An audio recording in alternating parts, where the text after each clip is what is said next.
Matagumpay na naaresto ng Quezon Police Provincial Office ang isang individual at naligtas ang 3 babae matapos ang insidente ng hostage taking sa Barangay Kipot, Chaong, Quezon Province nito lamang 26 ng Nobyembre taong kasalukuyan. So kanina pong bandang alas 12:20 ng tanghali, nakareceive po ang Chaong Police Station ng isang tawag na kung saan po isang babae ang binugbog ng kanyang dating ka-live-in. So nagresponde po ang ating kapulisan at pagdating nga po dun sa lugar, tumakbo po itong suspect at pumasok po sa isang apartment. At dun po sa loob po ng apartment, ng hostage po itong suspect na ito upang maiwasan ang paghuli ng ating kapulisan gamit po ang isang pan-knife.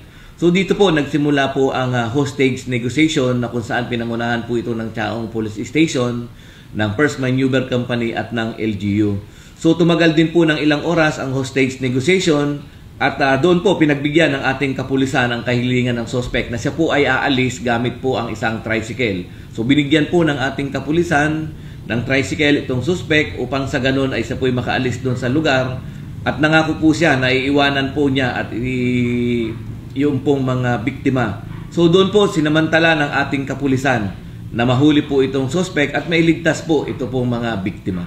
Kinalala ang suspect na si alias Fed, 44 taong gulang, residente ng Barangay Lusacan, Chaong, Quezon Province. Ayon sa ulat ng Quezon Police Provincial Office, sa pamumuno ni Police Colonel Romulo A. Albacea, Acting Provincial Director, ang matagumpay na operasyon ay nagpapakita ng dedikasyon at kahandaan ng ating kapulisan sa pagtugon sa mga sitwasyong naglalagay sa panganib sa buhay at seguridad ng ating mga kababayan. Mula dito sa PRO Calabarzon, ako ang inyong Police News Network Correspondent, Patrolwoman Pisalmay T. Orban, alagad ng batas, tagataguyod ng balitang